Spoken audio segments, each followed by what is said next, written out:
But if I had to choose one of the other, like $3 million and live with the average American mind, or go through everything that you've gone through, sell your business, whatever, and just have the resiliency to overcome problems, which one am I going to sleep better with? This one, 10 out of 10 times.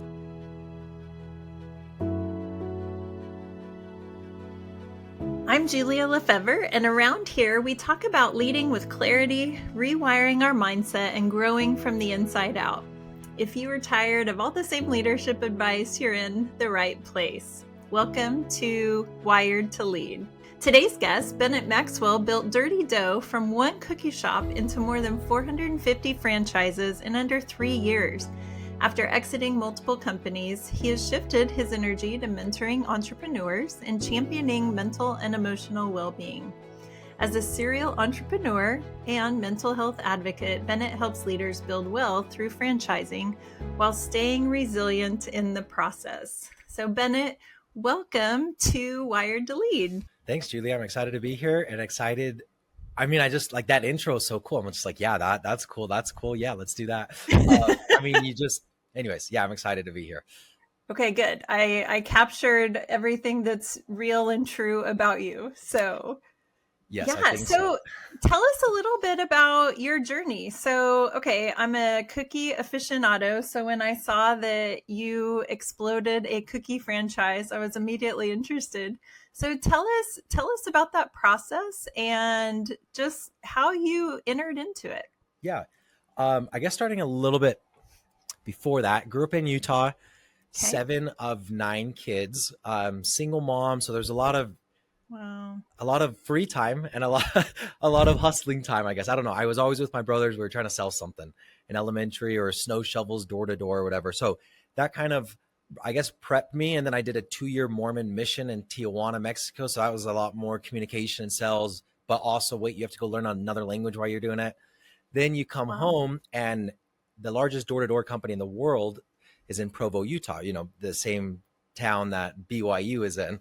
And the second largest door-to-door company does pest control, not home security, but they're literally on the same street. So you come back from a mission and everybody's like, come work for me, right? And then the pitch is, we're going to go move to Charlotte, North Carolina for 4 months, knock doors and sell pest control, but you can earn enough money in those 4 months to support yourself through school, so you don't have to work during school. So that's called summer sales in Utah, very popular. Got into that, did that for a handful of years. And every year I was like switching industries and companies. So my thought was, if I could learn to sell more products from more leaders, I'm going to be a better communicator overall. And I think that worked. Did solar for a summer, started a solar company in 2020, and I bought Dirty Dough in 2022 or I think December of 21. Okay. So I was kind of running a solar company out of San Diego. And then I bought this cookie company, and I have no business. I've never even really even to this day, I've never made a batch of like Dirty Dough cookies, but it was a business model, right? It was kind of like, okay, let's see if we can make that work. Took about a year to franchise it. Like, how am I going to want to do this? And I said, I want to make it simple. I want to make this the most simple food franchise. So if I can ship you a multi-flavored, multi-layered cookie, and you can operate at 500 square feet with one oven and one employee, that's a pretty simple model, right? So that's kind of what the basis was. And then we got sued by Crumble kind of right from the start before we even opened our first franchise. But it actually gave us a lot of exposure because I had fun with it. We put up some silly billboards and we paid professional actors to make fun of them in commercials. And it got us national attention, and then we sold like 20 franchises every month for 2-ish years, opened up about 100 of them. So you'll sell somebody 5 franchises, you give them 5 years to open it. So it takes a little bit. We opened up about 100 units, another 20 food trucks.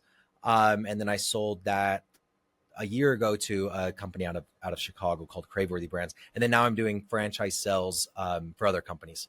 I have a franchise brokerage. So I know that was not that short, but. No, that's great. It's just so interesting. And so tell us a little bit about what made you want to move into the franchise business? Because a lot of times people, you have a business, you even grow it, but what pushed you that direction? So right before I did solar, 2019, Crumble actually was franchising right then. And they brought me in and they said, hey, because we're here in Utah and they know I do sales, are you interested in selling franchises? And they kind of told me the model, and I'm like, yeah, this looks really cool, until they told me that you have to be owner operated. So like for me, because and then they asked me to buy a franchise, right? For me, we're sold out in Utah, so you're gonna have to move to another state. You're gonna have to pay a few $100,000 to buy your own job, and you're gonna make less than what you're making right now. And I'm like, oh, I don't really want to do that. But Crumble's blowing up, and I thought that that wasn't the strongest model. I had a solar company, and it was solar brokerage, mainly 1099 salespeople. So I don't know. It always felt like, you can gain a team of salespeople and then you can lose them kind of overnight, and it's a little shaky. And I didn't ever see myself, I guess, building a national brand. But I saw Crumble's doing it, and I met those guys. They'd never done any cookies. So that was kind of it. I was like, okay, I see the gap. I see that franchising is the key, because now I can go open up 100 locations and I didn't have to pay for those, right? I found 100 partners that each paid for those. But yeah, I mean, 5 years ago, I didn't know what franchising was. I didn't know the difference between a franchisee or a franchisor, which is just the difference of like the corporate who owns the corporate or who's buying it. It was just, what are the top people doing that I can't learn, figure out, or hire somebody that already knows? And I guess that's always been my mindset. Sometimes it gets me into trouble, but sometimes it also gives me the courage to just jump into whatever I want to do. Jump and do. So Wired to Lead is, this show exists because we're trying to explore and really teach the world a little bit about how we can grow and change, experience transformation. And we're doing it through the lens of leadership and wanting to recognize a couple of things. That first, those who find success in leadership do so because of some of their past experiences. And so what do you think set you up for what I heard you saying is that somewhat you were watching what other people were doing, you were learning. So there was a big learning piece of this, and then also being able to recognize gaps. So I'm just curious, were there some past experiences that kind of taught you that or led you into just having that awareness of how to look for unmet needs? Yeah, that's a really good question. I mean, reflecting on it really for the first time, like growing up, I was always a leader too. Not super outgoing or anything, but like I was the leader of every sports team that I ever played on, really, the captain or whatever. And it's kind of why I haven't thought about this in 10 years. Okay. Wrestling, we would do tournaments, and sometimes we would host it at our high school. So you have tons of different wrestling mats, and they're freaking heavy. They take 6 people to carry, whatever. And you're setting up dozens of them. And each wrestling mat has 3 sections that each take 3 people. Anyways, after one of the events that we hosted, the coach, we cleaned it up. I was the captain, whatever. And he said, that was the fastest cleanup ever that we ever had. I've been coaching for a decade or so. And I didn't do any work myself, which was a weird lesson. But if I have 30 wrestlers, and we're all high school, right? Like if I'm constantly just spending my time on directing people what to do rather than me, I guess, because if I'm lifting a mat and it takes me 2 minutes to get from here to there, there's nobody now leading the other, 25 people. So that was, I guess, a different leadership ability. I'm like, okay, doing is important, but at the same time, it's more stepping back and seeing the bigger picture and just holding people accountable. I would say that's again, I'm kind of just thinking in this as I go, but maybe my number one leadership skill, or one of them, is like holding you accountable to what you want to do, right? But not what I want to do. So it's like, Julia, what are your goals? When do you want to achieve those by? And what do you think you're going to get by those? Not just company, but also like personally. And then it's always just me asking you what you want to do. And hey, I noticed you set a goal for the 18th and you didn't send off the XYZ. Why? How can I help you do that? And what's your next goal? But as a leader, kind of always giving people space to lead themselves, I guess, and you giving a little bit more direction is probably the lesson there. Man, I just think that's a really powerful example of moving the wrestling mats, because, how many leaders in a business are the ones trying to do all the heavy lifting? But as you said, when they get so consumed with the day-to-day, then they're not in a position to be able to kind of see the big picture and give direction, vision, guidance. And so pretty amazing that you were able to figure that out. And I'd say pretty smart, because you were probably tired after a wrestling match and didn't want to have to work anymore. No, absolutely. But yeah, I do think it's a little bit different because people, I mean, people teach, and I was taught like you lead from the front, and Yeah. I agree with that to an extent. But like a leader should not work more than hours than everybody else. I think that's so stupid because it's like, wait, more, you're gonna burn out the leader, the one that's supposed to be strategic. To be strategic, you have to have those novel creative thoughts, and to have those novel creative thoughts, you can't be in fight or flight. You can't be working 80 hours and just being stressed all over everything. That So that was something I probably learned in the last like 2 or 3 years. So yeah, I had that experience 15 years ago in high school. So I learned that 15 years ago, but I still felt a lot of guilt. Like with Dirty Dough, I hired really good advisors. I should say hired, like I contracted them, whatever. I gave them a little bit of equity. I don't have to pay them. I had a CEO right from the beginning as well, Jill Summer Hayes. She's been in the business for 40 years. So like I'm leading people way more senior to me. Her franchise was 650 before it sold. And one of the advisors has a multi-billion-dollar company. So like that leadership dynamic was really weird for me to be younger. And then also like I have to prove myself and to get over like, no, I don't. Who am I proving myself and what am I proving myself to? Right. So when I started stepping back and like, I don't want to work 60 hours, I want to work 40. And now I'm closer to like 20 hours. Each time I get that guilt, I'm like, I should be doing more.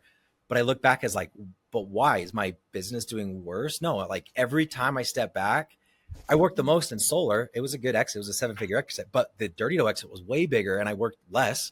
And then now I'm working even less with my franchise key and it continues to work. So I do think a lot of that lead from the front is more by example, but it's not by hours. And I think we confuse that by like, there's no value in hard work to me. That's just everybody, like Hitler worked hard. You know what I mean? Like bad people work hard. It's what are you doing with your work that's actually important.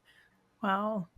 So tell me a little bit about how did you, because that message is not out there, especially in corporate USA. Yeah. It's you better, kind of the norm is you work until you're burned out. I mean, there's a lot of, verbiage about avoid burnout, but at the end of the day, most senior leaders are working way too much and they burn out. Their personal lives are disintegrating and life just starts to fall apart. So what was the catalyst for you in kind of embracing a very different way of leadership? It's kind of, I guess it's the recognizing the hamster wheel, right? Mm-hmm. Recognizing. So I've been fortunate enough to really achieve everything I've ever tried to achieve, right? I'm not like, I also have a very Eastern view on the self is an illusion and free will. So like, I'm not saying like, I'm saying I got lucky that that's just who I am. And I hit a bunch of those goals. Like I wanted to be, a big one was I wanted to be a millionaire before 30. Well, what does that feel like? Doesn't feel much different than not being a millionaire. You know what I mean? Like, but the issue was, it was just like, now I need 2 million, now I need 5 million, whatever. So it was recognizing that how neuroscience works, how biology works, dopamine comes, serotonin comes, and then it leaves, and that's supposed to happen. And so if you're after that final goal, you're always going to be disappointed. It has to be in the journey. So in the journey, do I want to work 60 hours or do I want to work 20? And who says 40 hours? Like all of this is just made up, right? Somebody just said 40 hours and people are like, okay, but 40 hours, like we are so different. Why are my 40 hours the same as somebody else's, right? So it's kind of first recognizing that whatever I'm after is empty. No matter how many goals or how many companies I sold, whatever that is not going to bring me the peace and the serenity that I want to feel. The peace and the serenity have to come from my mind. It's my thought patterns. So why would I ever work 60 hours a week when I know that no matter how much work, that working more doesn't change your thought patterns, right? Whether you work 40 hours or 60 hours or 100 hours, your thought patterns are still the same as they were the day before. They're 95% same thoughts. You're just doing the same damn thing. Or work 20 hours and spend 40 hours on your thought patterns, right? And the quality of my life is directly determined by just what I'm thinking. So if I could, again, change the quality of my thought patterns and just live a lighter life, I guess, when it does come time to work or be on a podcast, I feel like you're way more effective during that. It's interesting. So now I'm like going to look around for my brain model. I had a coaching appointment earlier today and I took it. So it's not right here on my desk. Because what you're talking about is, is how our brains are made up. And so for those of you who are watching, you'll see this. If you're not watching, then, and you're just listening, imagine a cross section of a brain. But what Bennett's talking about is that, so much of our thought life, which is up here in the smartest part of our brain, what most people don't realize is that your thought life, your rational thought life, is directly impacted by your subconscious. And so, what's so powerful is that, we often think that our brains work from the top down, that we start with our thoughts. And so many of us have even been told, change your thoughts so you can change your feelings. Well, that works if our feelings aren't rooted in decades old experiences. The problem is that for most of us, our emotions and our feelings, which are lodged in here in our limbic system, those run deep. And so our brains actually work the opposite, is that we have to change what's in here if we want to change what we have to change in our limbic system if we want to change what's in our prefrontal cortex, our rational thoughts. And the most amazing research is telling us now that the way we do that is through our experiences, the way we are with other people. That the number one way to rewire your thinking, to live peace, to live joy, to live all of the things that we are all ascribing to, that we think success will get us, it actually doesn't come through information or even working hard at thinking different thoughts. It comes by having new experience with people in a way that gives your brain an update and shows yourself, kind of like proves that you are cared for and connected. And that becomes the number one predictor of peace and happiness, is the quality of your experiences with other people, your connections, your relationships. And so often that's the piece that gets pushed out when leaders are working 70, 80 hours a week. There's not time for that. Yeah. And I also saw like the Harvard study, which like the longest study on all humans to predict happiness and longevity. It's the closeness of your relationships. But yet we work all our lives because we're like, well, when I'm 65, I'm going to retire, then I can do it. And it's like, no, you can actually just do it right now. So I guess that reminds me that what kind of started this cycle. This was the cycle I told myself. I was 310 pounds. So I was 130 pounds heavier than I am right now. Mm-hmm. Just sold the solar company and I felt great, but I also felt empty. So I started seeing a therapist. Mm-hmm. This is what I was telling myself. I need more money because if I have more money equals time. What am I going to do with time? I'm going to go on vacation. Who am I going to be with on vacation? My beautiful wife and 3 amazing kids. So cool. I just need to do that. So dumb though. But it's like, wait a second. I'm with my kids every day. I could take them to school every day. I could pick them up. I could take them to the park. We could go out to eat. We could do everything that I wanted to do, and I could do it today. I don't need to do it tomorrow or after I sell a company or in 60 years. And then it's, how do you craft your life? If you have all the money in the world, like, what would you do? You can do some of those. Maybe you can't do all of them. You probably can't do them all, but you could do 1 or 2 of them. Like, oh, I'm going to teach boating. What's stopping you from teaching boating on the weekends? Just 1 or 2 classes, or whatever. So anyways, that cycle for me, seeing a therapist really helped like catch that. And then it's like, okay, I'm just going to, whatever I want, I'm going to stop playing the delayed gratification game. I was really good at it, right? I've had a lot of success because of the delayed gratification. Mm-hmm. But if you delay gratification forever, what's the point of living? Right. And so it was a very much, I'm not associated with the Mormon religion, but I was, and that is very delayed gratification. Like, do what God wants so you can go to heaven. And if you keep the commandments, you're going to have a happy life right now. Unless you're having a miserable life right now, still keep the commandments because you're going to be rewarded in heaven, right? But it's kind of a like, what, it doesn't matter if you're happy or not. Either way, the church wins. So I wanted to find I guess another way to reframe that. And then there's a whole world out there, I guess, of people that have been practicing the same general belief system for 5,000 years, whether it's the Aztecs in America or what was if you've ever heard of the book, The Four Agreements, that was also like an ancient America civilization. I forgot what it's called though. And then Zen, Buddhist, Hindu, all of them come down to, at least my interpretation, that's the most important, is there's just experience happening. There's not a you doing anything. And if you can see that, and if you can see that there is no you doing anything, there's just experience, there's just thoughts occurring, and you're just observing those, then you could detach yourself from everything. Once you detach yourself from everything, like you're no longer having expectations, and expectations are always the root of every time you suffer. Buddha says desire, but desire is kind of the same thing as an expectation. If you could get rid of your expectations and just like, I'm living to live.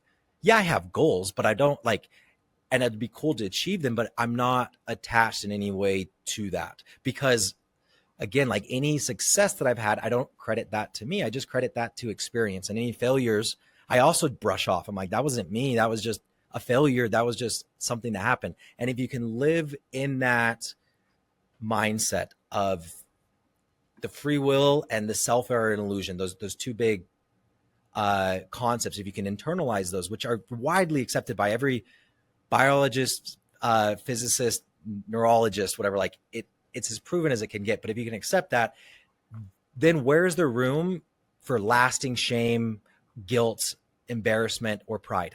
It gets rid of all of those negative emotions if you can have that mindset.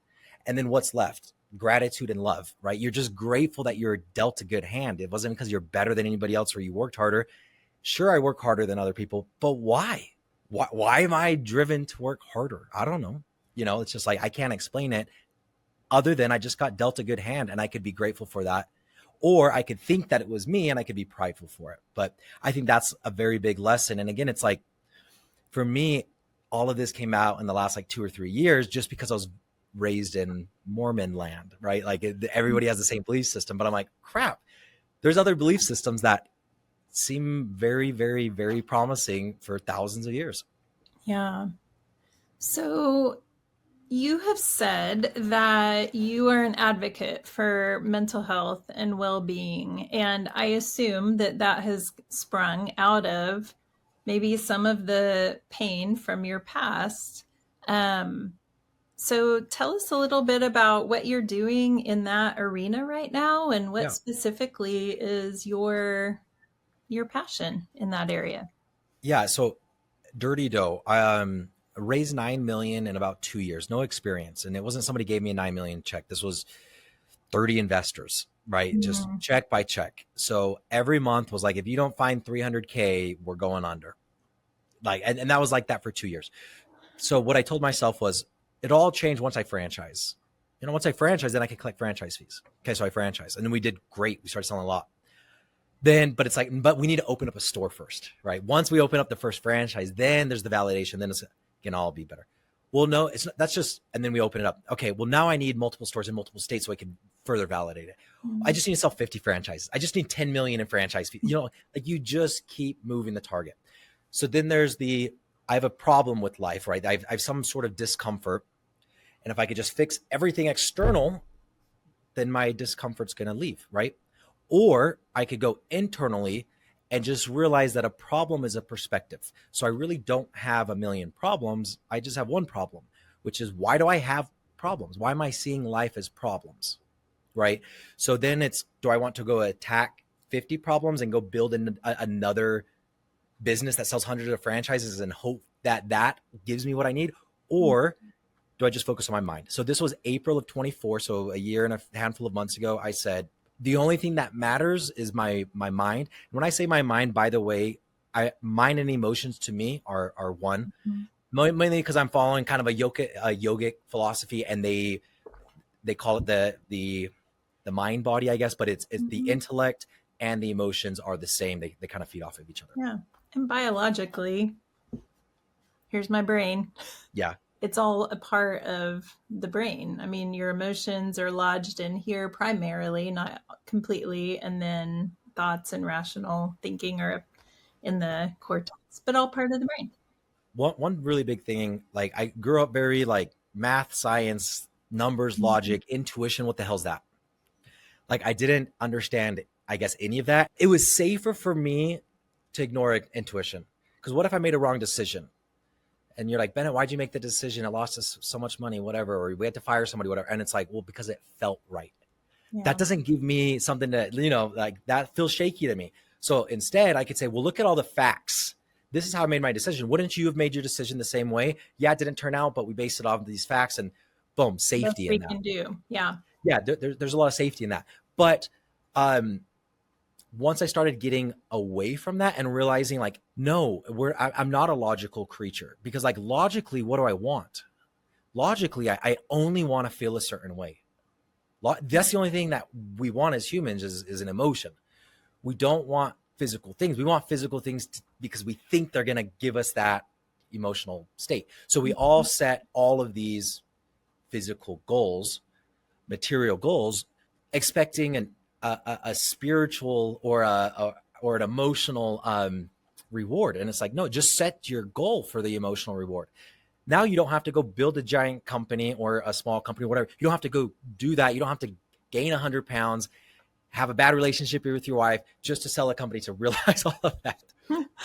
So what emotional goal did you set for yourself? First, it was, so for Dirty Dough, it was the mission statement. So I created it for myself and then I adapted it to Dirty Dough. Finding joy and fulfillment despite life's dirtiness in myself and others. So joy and fulfillment were the two. And I chose that over happiness. Despite life's dirtiness means don't wait to sell your solar company for me, right? But it can be had now in myself and in others. You have to focus on yourself first, then others. That was the mission statement. And people gravitated to that. That was very weird for me to create a mission statement and then be public with it. Cause I'm like, really, that's what I'm after? It sounded a little bit cheesy. Okay. Now with Franchise Key, I think every time it evolves a little bit more. Every time you get what you want or get what you don't want, you kind of refine what you're really after. The mission statement now is freedom from constant thought to live a life of ease and gratitude. So now it's not about the joy and fulfillment to me.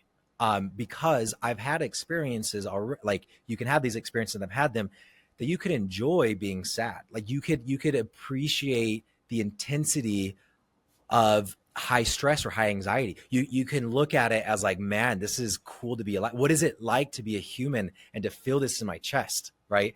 You could reframe it as long as you could separate yourself from it. If you could bring yourself back and like, I'm the observer, then you can always reframe it. So with that said, it's just freedom from constant thought. If you could control your mind so it's not always bothering you, which is completely possible, and you don't have to have constant thoughts, then it frees up for nothingness, right? And what arises out of nothingness? For me, that's the space that you need to live a life full of ease, not forcing everything. And when you're in that mindset, I guess, what's left is gratitude. And you can always have gratitude, right? You can't always have happiness, but it's very easy for me to do a quick 30-second meditation, maybe a negative visualization, and visualize my wife dying in a car crash, which is terrible. And it brings up those emotions. And then immediately after, though, it's like, but no, she's here and I could go hug and kiss her right now. And then gratitude through the roof. So yeah, I guess long answer. And I'm sure it's going to change again in the next business, but I do recommend anybody who has a business, like, what are you trying to achieve in life? That's your mission statement. And then I go to my business coach. I go, okay, here's my mission statement, joy and fulfillment. What's my business mission statement? He's like, you silly guy or dummy. I don't know what he called me, but he's like, no, that is your mission statement. Like, that's your business is you. And that just hit me so hard. I'm like, yeah, that's why I'm doing business. I'm not doing business to make money to then go do something. I'm doing business to live a life free from constant thought so I can have more ease and more gratitude in my life. And I'm trying to do that right now rather than waiting to sell the company. And so far, I mean, the best decision I've made in this regard in mental health was, again, April of last year. I just said, I don't care about anything else. Nothing else matters. If I could learn how to be comfortable with all outcomes, then I'm fine. Because at the end of the day, I've never been unsafe in my life. Like, I'm not going to be homeless. It's really not on the table. Even if I went bankrupt, I would never be homeless and I would never lack food, just because that's the society that I'm in and I'm very fortunate. So why do I still let the anxiety prevent me from doing so many things? As I listen to you talk, I hear you talking about what I help leaders to understand, and that's that you're not ever going to change your circumstances, but you can change your capacity to handle the good, the bad, and the ugly. And so, uh, hearing you talk about finding freedom from constant thought, my verbiage would be from the overthinking, from the judgment of what's hard, from the Mhm. fear, from the shame, and being able to live in the moment, present with what is good. And that all comes back to our capacity to handle things that aren't in line with what we would want them to be. And when we think about it neurologically, that's taking us back to that subconscious part of our brain that has, for so many people, has wired us for anxiety, has wired us, our past experiences have wired us for self-protection, not self-fulfillment or even just fulfillment in life. And so what's interesting is that you said that, for so long it was anxiety that pushed you toward your success. Isn't that interesting? And I had the same story. I was a fairly successful, or had success in my careers and different areas of my career. But it was when anxiety finally became such an obstacle that I thought, is this really, is this really what I'm working for? Mhm. Because yeah, I'm getting material success, so to speak, but I'm miserable. And so I love your advice to be able to say, to slow down and say, what are we searching for? And honestly, when you look at it neurologically and just the way our brains work, the if you're working from the bottom up, your brainstem is saying, is this life or death? Well, you were Mhm. saying this isn't life or death. For most of us, we don't have life or death issues. Sometimes driving down the highway, yes, and then our brain protects us, helps us slam on the brakes. But for most of us, life or death is not an issue. But then the next part of our brain, our next need is to be relationally connected, to be loved, to be cared for, to have a place to belong. And so, what's so interesting is that back in World War II, when the orphanages were really expanding and babies were getting food, water, shelter, safety, but babies still kept dying. And they finally realized it's because there weren't enough people to touch them and to care for them, to connect with them. Mhm. That is just as much of a need as food, water, shelter, safety. So when our brain has all of those, but it doesn't have someone who's safe where I can just be connected, then all of a sudden it goes into fight or flight mode, self protect, which ironically sabotages our ability to receive the connections that we most need. Mhm. And so those are some of the situations that arise and that drive so many leaders to burnout, to overworking, to clashing with some of their people. And yet the good news is that we can go and we can rewire. And I hear you saying that in your journey, there's been some rewiring. There's been some That's work. that April date that I told you, Yeah. like the goal of that I'm going to do whatever it takes to rewire my brain. And I was already doing some things, and there's a lot of, maybe we don't want to get into it, but I mean, I do ketamine Mhm. every, like, once a week. You could get it prescribed to you, shipped to you. The neuroplasticity that it increases is great. I mean, again, not to, I guess you can't promote other illegal psychedelics, but there's a lot of things that Please don't. help. Um, Yeah. like a psilocybin or something, go to Mexico and do it, or somewhere it's legal, I guess. But there's so many good studies. I think it's absolutely absurd that LSD and psilocybin that have zero lethal dose to humans are a Schedule 1 drug, but that's changing. Actually, here in Utah, psilocybin and MDMA, the street name is Molly, are approved. They got approved in May. So anyways, but ketamine, there's tools that you can use. So in April, I didn't want to take anxiety medication because I didn't want to be dependent on it or whatever. And then I'm like, okay, I use a tool. I use my car to go to work. I use my phone to call. I use a tool for everything in life to get me closer to what I want, except for the only thing that actually matters is my brain and my thought patterns, but I'm not willing to use tools because of what? And the because of what was nothing. Like there was no reason anyways. And that was a big decision. I'm just like, I'm going to do everything, including medication, including not. So I was on an anxiety medication for about a year, and I felt like it worked great until I didn't need it anymore. Then I didn't need it anymore, but that was huge. I got a red light machine as well, like a full body red light thing that I do most days that really helps calm down. There's this thing that I bought as well, Pulsetto. Like when I told you I tried everything, I'm telling you I tried everything. It comes around your neck. It touches your vagus nerve on each side of your throat, which will calm your body, right? The parasympathetic nervous system, and it will kind of zap you for 10 minutes or whatever. I threw a sauna in my garage. I threw a cold plunge in my garage. I do cold showers as well. So there's all the physical aspect, getting really into yoga. I mean, I lost 130 pounds kind of in the last 3 years in this process as well.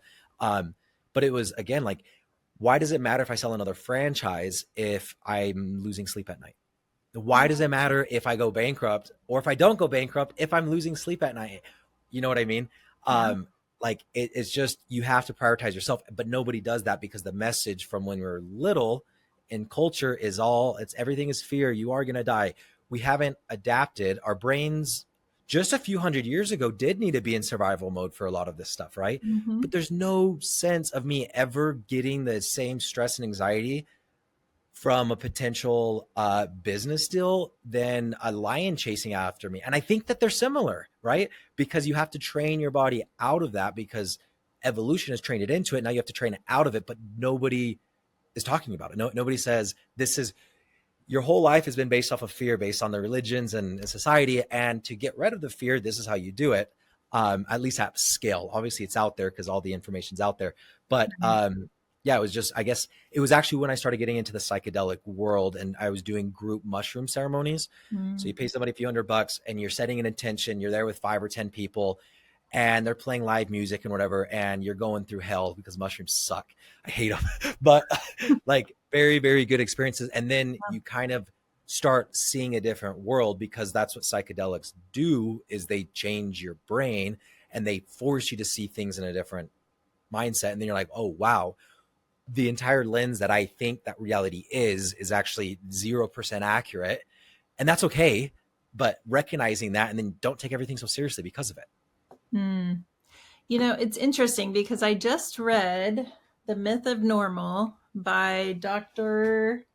Gabor Mate. I'm probably not saying his name correctly. And he talks about the role of psychedelics in changing your brain. That is not my expertise. And so if it has worked for people, then I'm grateful. The thing that I love about memory reconsolidation and the processes that I get to help people with is that there's no chemical, there's no risk to a physical anything for anyone. And well, there also isn't, I mean, you look up how many people have died on mushrooms in 20 years, and it's nobody. Like there's no lethal dose. Right. But I think that that's more of a societal, like, yeah, you can do other things, or even breath work. Like you could release DMT in your brain by breathing hard enough and then holding your breath long enough and putting pressure, you know what I mean? Like you can do all of those things. But I mean, I don't think one's better than the other. For me, that just really worked because there's a neuroscientist that I follow, Sam Harris, and he says, if you throw 100 people in a room and tell them to meditate for 15 minutes, 95 of them are going to come out of that and like, that wasn't no benefit. Not only no benefit, I'm not going to do it again because I didn't see a benefit. If you give 100 people, those same 100 people, 2 or 3 grams of psilocybin, all of them are going to have an experience out of this world that they're going to have to reflect and think very, very differently. Like psilocybin specifically quiets the default mode network on your brain. And I love that you have that brain model. I listen, there's a when you're pitching and in sales, you always formulate this nice sales pitch, right? With your neocortex thinking you're going to receive it in your neocortex, but you don't. It's exactly what you said. I have to present. So if you look at any of my marketing, whatever, usually I lead with a fact. It's just a safe fact on like, half of businesses that aren't franchises end within 5 years, like that, according to the SBA. Yeah. That's a safe thing for you to read from a marketing standpoint. And that's going to get me to the next layer of the brain rather than giving you some complicated pitch. The first message that you need to realize in 8 seconds is this is new, exciting, not boring, and safe, right? And if I could get that, then I can move to the next level. So anyways, as you're moving your little brain model, I'm like, there's a book called Pitch Anything, and it's how to use the brain's evolution in cells or in, anyways, it's great. I love it. That's awesome. Well, the thing, and when I say even safe, it's just, it doesn't have a risk at all. Like whether it's an emotional risk, a sociological risk, it's just completely. For me, I needed that though, because I couldn't get out of my wiring without a rocket boost. I think the first time I took, that was the worst experience actually I've ever had in my entire life. The first time I took mushrooms, but it was fascinating to me. Like, why, like what's inside of me? I think going back to like, most people don't know what they want, what emotion they want. Most people don't know who they are or what they're after because they don't have freedom from constant thought. How do you ever, when does the average person sit down and say, what do I really want in life? Yeah. They don't, right? Their minds is just always going to the next thing, and they never give themselves silence and space for that to appear. Well, and I imagine that one of the reasons it was the worst for you is because our brain really is trying to protect us. It's trying to keep us safe. And so it locks a lot of that away because it knows you're not strong enough to handle that, at least when the original experience happened. But the good news is that as we grow and mature, we do get stronger. It's just our brains don't get that message. And so using psychedelics, different strategies to help unlock those memories, it's hard. It's hard work. And I don't pretend to tell people, oh, it's all great, you're going to feel great. It feels worse before it gets better. Absolutely, on all of it, I think. But that's the best part. But that's the whole point, is that now it gets bad because you have to, in a sense, go back to some of the hard. But now you're proving to your brain, you're okay. You're strong enough to handle this now. And that experience is what helps to rewire and grow capacity to be able to face hard things. Yeah, it's the more hard things that happen, it's kind of like, I guess you're building up your armor, but not really. You're building up not even your resiliency, but you're building up your ability to be okay with everything. And it feels really good to not be like, I have to have the world be how I want it, or I'm not going to be happy. To let go of that and say, I'm just going to love life no matter the outcome. And then also, realize that, again, even from like a Christian, like God knows everything. Okay, God knows what you're going to do then. So go ahead and do something else. Like, you can't, if you believe in a God in that sense, where a lot of people do, there is no control to be had, right? Like, everything's planned out for you and it's all perfect because there's a perfect loving God. So every downside, it's a learning experience. So if you could remind yourself during the learning experience, it's a downside. Or again, like, you can cry and be sad and enjoy it, because you can enjoy the richness of life rather than like being sad and suffering from it, right? Because there's the emotion and then there's the suffering. There's pain and then there's suffering. I could have sore muscles because of the gym and I feel fine. I can have the exact same soreness and the exact same muscles all throughout my body, but it's from the flu. And now I'm like, oh gosh, this is terrible. But it's the suffering. It's the story that I tell myself kind of around that. And I think that, again, that's the key. If you could just go into like, no, it doesn't matter what's happening. It's just a story. And who controls the story? My brain does, and my thought patterns do. So let's just focus on retraining the story each time. So like last week we had the podcast and it got canceled because Salt Lake Tribune came out with an article saying Dirty Dough is being sued by 10 people and just lost its trademarks. And it mentioned my name and my wife's name. I sold the company a year ago, but I still have personal guarantees. So like a year ago, that would have been I'm like, man, I'm in the newspaper for not paying, and this says 140 grand, and this one says 48,000, whatever. I treated it completely different. Like I read the article, gut punch, right? Like, oh my God, I don't want to deal with this. Like what? I can't even do anything. I don't even own the company. Then I go to yoga for an hour, right? Then I come and I do the sauna, and I just started canceling some meetings because I'm like, I just am going to reset my body. Here I am Monday, and it's like it didn't happen. Like it's like it didn't even happen. And then I talk to the reporter, get some things but like the way that I can respond even to something that I would consider hard or, like, hard for me. I'm fine with it. And I could recover in a day because I have the modalities, I guess, to do that, rather than like, oh, I'm just going to like, I mean, again, there's nothing I could do anyway, right? There's nothing I could do. I just have to let go and be like, okay, this is whatever view I want to take. God's perfect. This is a perfect world. This is supposed to be happening. I'm going to be learning from this. I'd have no control anyway. I don't know what I'm going to think next. So how am I going to control anything? You know what I mean? There's 5 different mindsets you can have, and I kind of just alternate between those. And then I feel like Superman right now, because I'm like, man, if I could get over that in a day, like, sweet, bring on the next challenge. And every time I get a little bit better. But yeah, you go down a little bit and then you come up stronger. Yeah. And so I hear you saying it's not that you don't struggle at all. It's just recovery is so much faster, and you're able, like, you feel it, but it probably, the lows aren't as low. And then the rebound is just much quicker.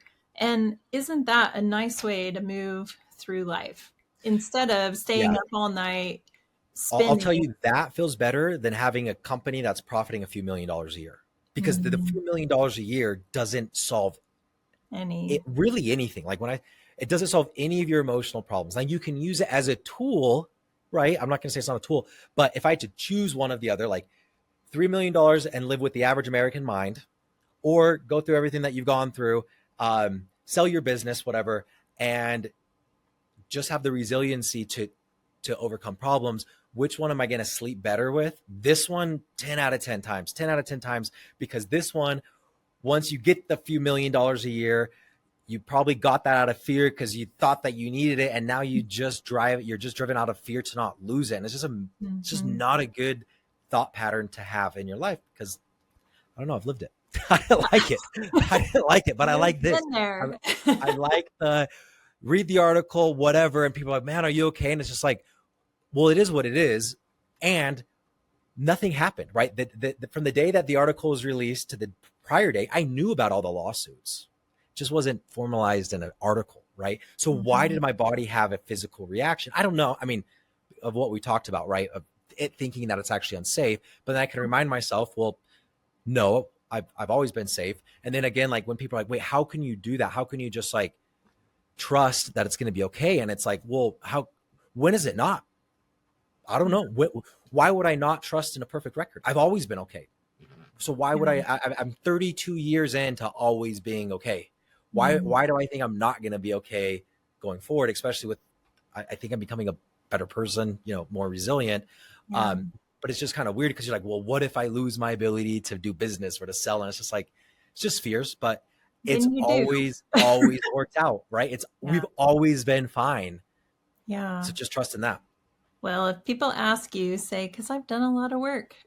That's why, because I've been honing this in me.